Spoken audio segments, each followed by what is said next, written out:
and the nominations are in.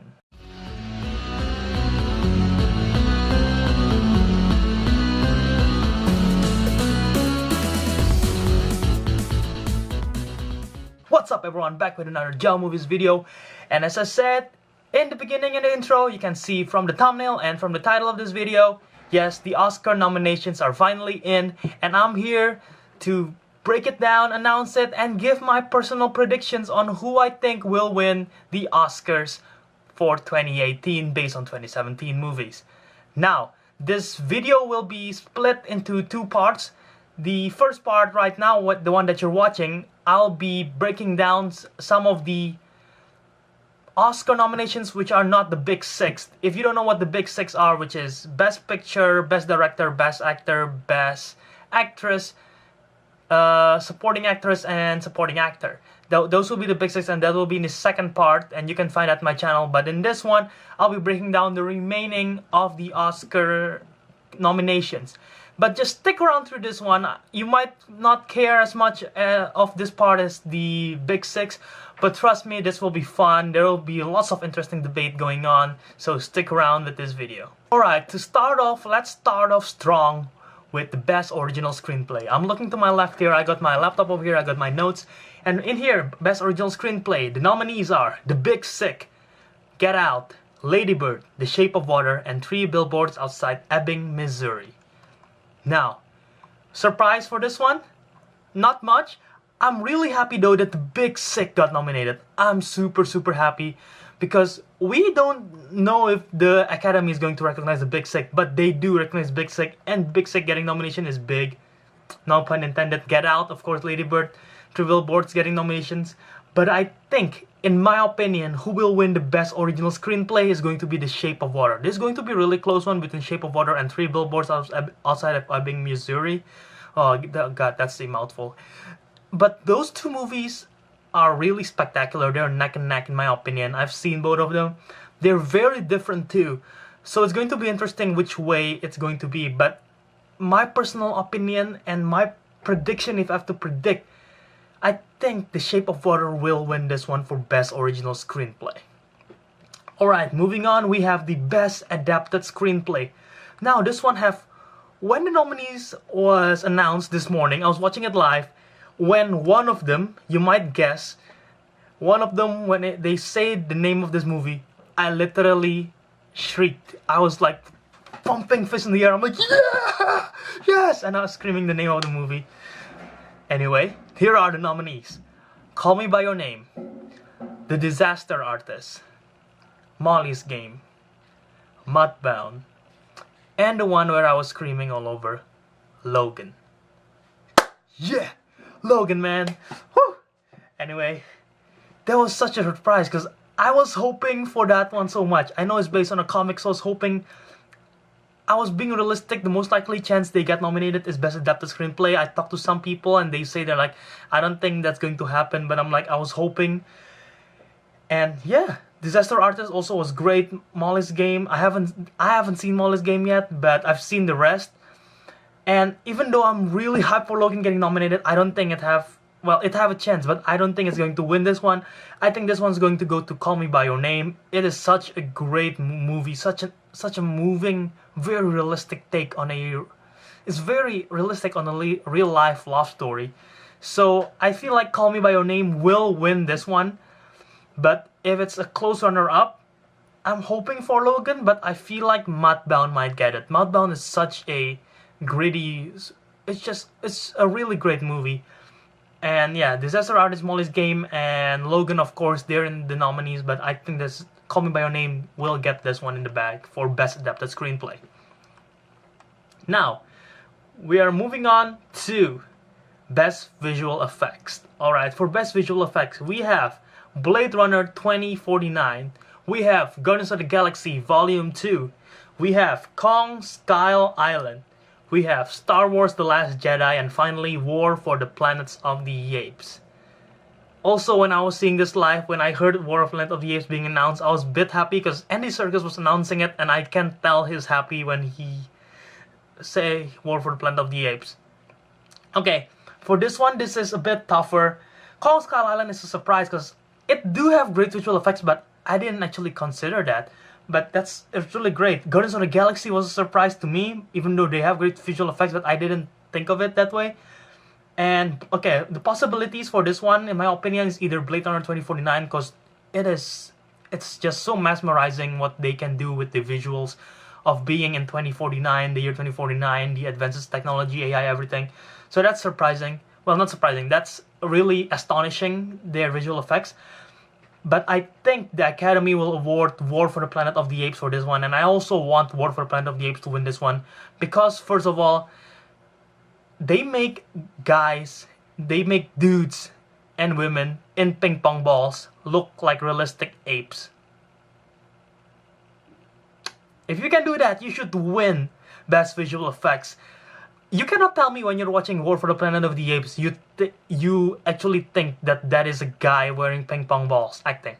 No, that is legit apes. That's legit Caesar. Okay, there is Woody Harrelson, and that's human, but those apes are real. Those are not robots or like makeup or anything, or just guys and effects. Those are real freaking apes. I refuse to believe that those are humans. But yeah, in serious note, War for the Planet of the Apes, those visual effects were amazing. So War for the Planet of the Apes wins it for best visual effects in my opinion. Alright, now we have the best film editing. Now we have Baby Driver, we have Dunkirk, we have I, Tonya, we have The Shape of Water, we have 3 Billboards Outside Ebbing, Missouri. Those are the nominees for best film editing. This one's a tough one. All of them are great. Baby Driver, of course, is fantastic. Shape of Water, 3 Billboards. But I want to give this one to I, Tonya, because I, Tonya, the way they approach this movie is very different. It's not really linear, because it's sort of, if you haven't watched I, Tonya, this might be minor spoiler if you're not familiar with I, Tonya at all. But they do like sort of like a documentary, not exactly documentary, but like a retelling of the story by interviews and all sorts of that. And the way they edit that, I feel like it's very unique and very different approach to regular movie storytelling. So I want to give this one to I, Tonya. And also, I feel like I, Tonya get a lot of snub throughout this whole Oscar, which we will get to. But I really do enjoy I, Tonya. And I feel like they get snubbed a lot. So I really want to award this one to I, Tonya. And I hope I, Tonya win this one for best film editing. Now, up next, we have Best Costume Design. Here are the nominees: Beauty and the Beast, Darkest Hour, Phantom Thread, The Shape of Water, and then Victoria and Abdul. Now, from this list, the only one I haven't seen is Victoria and Abdul. But from this list, I sort of have a clear winner in my head. When I'm thinking of Best Costume Design, I'm thinking of something that stands out, something that doesn't seem out of place. It makes sense, it's unique, it looks great. And I'm going to give this one to Beauty and the Beast. You might think, oh god, it's just another Disney flick. Think about the costume design in that movie. From Emma Watson's Belle to Gaston to LeFou to well, even though it's CGI, the Beast is technically still using a clothing, still a costume, and everything when the I'm not spoiling Beauty and the Beast. You guys all know the story of Beauty and the Beast, right? When all those utensils turn back to human, their costume too.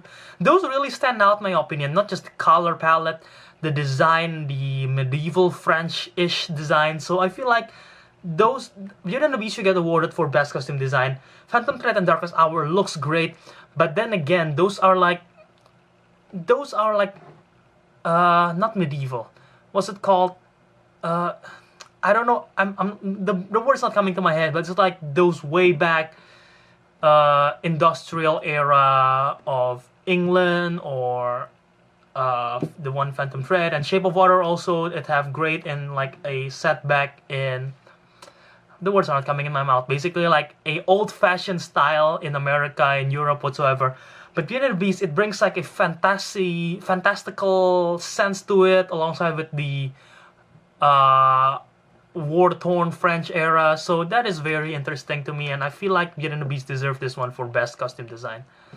Alright, up next, we have Best Makeup and Hairstyling. Now there's only 3 nominees in this one, which surprises me. And I'm going to give some snub here, but the nominations first are The Darkest Hour, Victoria and Abdul, and Wonder. Now, even though I told you I haven't watched Victoria and Abdul, I did look up pictures of the movie and some trailer image. Maybe it doesn't give out the best, but from this three, it's sort of an obvious choice for me. I have to give it to Darkest Hour. The makeup on Gary Oldman to look like Churchill is just incredible. Not only Oldman's performance, but the makeup really sells it a lot. He literally looked like Churchill. I believe it was Churchill throughout the whole movie. I cannot see a speck of Oldman at all. Not only that, the hairstyling and makeup for all the other cast is also fantastic and superb.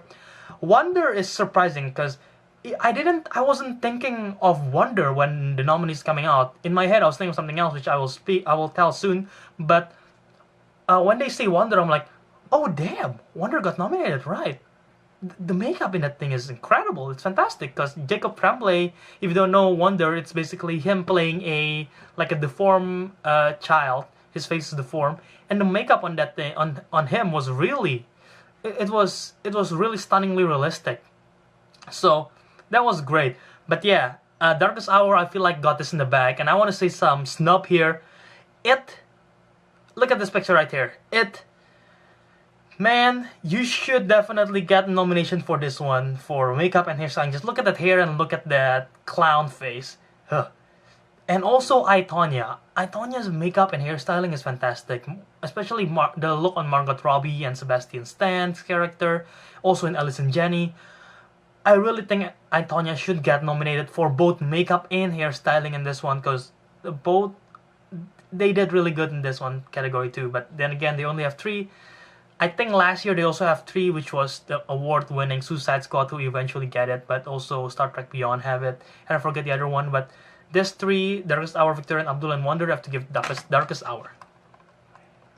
Okay, now we're going to Best Cinematography, and the nominees are Blade Runner 2049, The Darkest Hour, Dunkirk, Mudbound, and finally The Shape of Water. For this one, this is also a tough one, but I have to give this one to Blade Runner 2049, not only because it looks stunning, the movie is amazing, it looks stunning, the camera work, everything is great. Not to take away, every other movie in this list definitely deserves Best Cinematography, they all look amazing.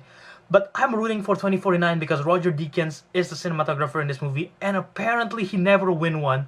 And if you see slate of movies, you will agree with me. He should have won. He should have won for Best Cinematography. So I'm rooting for Roger Deakins to win Best Cinematography in Blade Runner 2049. Not only because I feel bad for him, and I not feel bad. He definitely deserves one. But the movie itself is definitely incredible to look at. It has, like I said, the spectacle is stunning. And if I have to choose a close runner-up, I have to give it to Shape of Water. Once again, Shape of Water is fantastic. Dunkirk is also great. Not to take away, Dunkirk is fantastic in terms of cinematography, but if either this two, either Shape of Water or Blade Runner 2049, those are my top contenders in this category, I have to give it to Blade Runner 2049. This is an overall scope and the visual.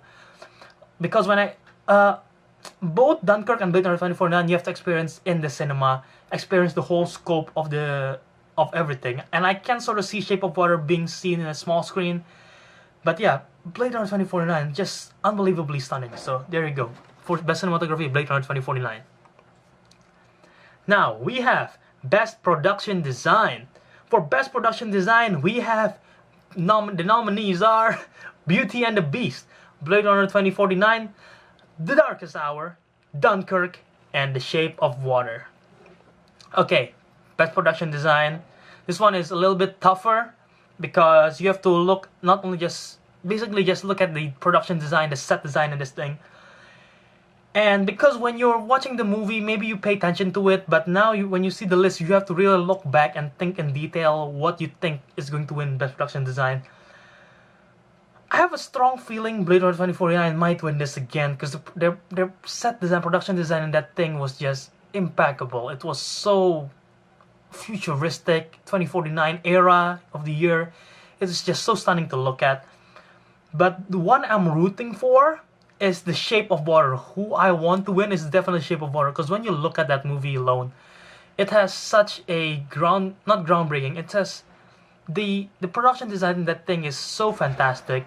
Not only, I'm not going to spoil, but not only from the lab area, the workplace, the home of Sally Hawkins' character. So the production design in The Shape of Water is fantastic. But if I have to bet, I have a feeling 2049 might win this, but don't count out Shape of Water. And also Dunkirk. Dunkirk is fantastic. So yeah, there you go. Now we have Best Sound Mixing. The nominees are Baby Driver, Blade Runner 2049, Dunkirk, The Shape of Water, and finally Star Wars The Last Jedi. Now, for this nominee list, it's also tough once again because all of them are well deserving. And I just wanna say Baby Driver sound mixing is fantastic. Blade Runner 2049 sound mixing is great. Shape of Water and Star Wars also great. But if I have to give this award, I have to give it to Dunkirk. Close runner-up will be Blade Runner 2049 just because of the sci-fi feel, like the sound of the futuristic AI kind of sound you could imagine in your head. But Dunkirk for sound mixing, just from the war torn of everything and the spectacle of the, not only just the score, but the war torn explosions, the gunfight, everything, the people screaming, the sound of the waves. The sound mixing in Dunkirk is fantastic when you think about it. And that is why I'm giving it to Dunkirk for best sound mixing. And also, if I'm not wrong, Hacksaw Ridge won last year. If I'm wrong, tell me in the comment section below that I'm wrong. But if I'm not wrong, Hacksaw Ridge win this, and that's a war movie. So Dunkirk have a big chance in winning this one too. Now, we have best sound editing up next. And this one, it's hard, but I sort of have a not really strong bias, but really a strong feeling that this one will win. And the nominees are Baby Driver, Blade Runner 2049, Dunkirk, The Shape of Water, and Star Wars The Last Jedi. Now, for this one, my strong feeling about this is Baby Driver, because if you will see the movie is basically controlled by the flow of the music. The music, the ambience of the scene, the characters. If you want sound editing, this Baby Driver nails it. Just not only editing between music and scene. Like I said, the scenes are based on the music. The music controls the scene. So that's something fantastic that Edgar Wright managed to do with this Baby Driver movie. And that is something really special. You can really notice it when you watch it. That's something that stands out when you take away out of the cinema. So Baby Driver, I think, should win the best sound editing for this one. But once again, don't take away Dunkirk and Blade Runner 2049. And who knows, maybe Star Wars might win this. But I have to give this one to Baby Driver. Alright, a few more categories here for the part 1 of this video. We have Best Original Song. And this is interesting. We have Mystery of Love from Call Me By Your Name. We have Remember Me from Coco. We have This Is Me from The Greatest Showman. We have Stand Up For Something from Marshall. And we have Mighty River from Mudbound. The only one from this list that I haven't watched is Marshall, but I did listen to the music prior recording to this video. And if I have to choose Best Original Song, I have to give this one to This Is Me. Because not only it's just such an empowering moment during that scene, the music is fantastic. You can listen to it on a daily basis. It is a great song. Not only it have great message, like I said, during the scene it's empowering and it's fantastic. And yeah, Greatest Showman. That if you have to, it's a musical, but if you have to choose one song out of that movie, you'll choose This Is Me. A close runner-up to me is Remember Me from Coco, because that if you didn't cry during that scene, that last time Miguel sing Remember Me, that movie, because that movie have lots of iteration. I'm not sure which one is being nominated here, now that I think about it. But once again, the overall song is just fantastic, moving, emotional song from Coco. But I have to give this one to Remember Me. I mean, from this to This Is Me from The Greatest Showman. Both of them have me, guys. I mixed it up. Anyway, up next we have Best Original Score. Now, the nominees are Dunkirk, Phantom Thread, The Shape of Water, Star Wars The Last Jedi, and 3 Billboards Outside Ebbing, Missouri. Now, for Best Original Score, we have newcomers here. We have old-timers. We have Hans Zimmer and John Williams once again. If I have to choose Best Original Score, the one that I can take away the most after seeing the movie is The Shape of Water. Have such a brilliant score, have such a beautiful music, beautiful composing, beautiful score. So I have to give this one to Shape of Water for Best Original Score. But once again, Star Wars has a fantastic score. Dunkirk have amazing, Three Billboards have a great score, but Shape of Water, not only it's just a really beautiful music, and it fits so well with the tone of the movie, so I have to give this one to Shape of Water. But I want to tell some snubs for this category. Call Me By Your Name and I, Tonya have really great score, and I feel like they get snubbed. And if I have to choose which one to replace, I really want to put Call Me By Your Name over Phantom Thread and I, Tonya over Three Billboards. But once again, that might be controversial because I do love both of those movies, but the other two, all of this 5 does deserve the list. So it's hard to say that they are, even though they're snubbed, it's hard to replace them. So I guess the Academy did a good job here. Up next, and finally, we have Best Animated Feature Film. The nominees are The Boss Baby, The Breadwinner, Coco, Ferdinand, and Loving Vincent. Obviously, Coco win this one, right? I mean, The Boss Baby got nominated. Okay, it's an alright movie. Ferdinand, it's okay. The Breadwinner and Loving Vincent, haven't seen that. But I am very strongly believing that Coco can win this one because the movie, not only the scope of the animation is beautiful, the story is great, the voice acting is great, the music is fantastic. Pixar, of course, they're doing well once again. And Coco definitely deserved this one. And I just want to say a snub. Where the F is Lego Batman? Lego Batman is fantastic. If I have to choose my own list in this one, I wouldn't have Boss Baby. Ferdinand might stick, but I'll have Lego Batman and Captain Underpants. Those two movies, in my opinion, are way better than Boss Baby and maybe, I don't know, Breadwinner and Loving Vincent. I cannot judge because I haven't seen them, but I do think Lego Batman is the second best animated movie of the year, aside from Coco. So yeah, even I think Cars 3 is better than Boss Baby, so I don't know what's going on. But yeah, Lego Batman is a huge snub for this one. Now, finally, after I said all that, I just want to say one last thing. Kobe Bryant. Yes, Kobe Bryant, the basketball player, he might have a chance winning an Oscar in this one. Because there is a category called Best Animated Short Film, and there is a short film called Dear Basketball, and it is produced by Kobe Bryant, based on his letter about basketball, about his career, about his retirement. And guess what? The composer of this song, of the short film, John Williams, composed this, so that's fantastic too. And so I'm rooting for Kobe to win this Best Animated Short Film. I literally just watched it a few hours ago just to see what it's all about, because I didn't know until I heard about it. And yeah, that's fantastic. Kobe might win a Best Animated Short Film. And there you go, guys. This is for part 1 of the Oscar breakdown / predictions. The next part, like I said, is going to be the Big 6, not the Big Sick, the movie, the main 6 of the other categories. I'm not going to talk about the other categories like documentary and stuff like that because I'm not too familiar with it. But there you go. What do you think of my take on this one? Do you agree? Do you disagree with my thoughts and predictions? What movie do you think are snubbed for which categories? I want to hear it in the comment section below. Give this video a like if you like this video. Like I said, give this video a like if you enjoy it. Share it with your friends. Like I said, tell me in the comment section below which one do you think are snubbed, which one do you like. Subscribe my channel to see more, and directly go to the next video. It's going to be on the right or in the links description, whatever. Find it, check it out. Oscar breakdown once again. See you in the next video, guys. Ciao out.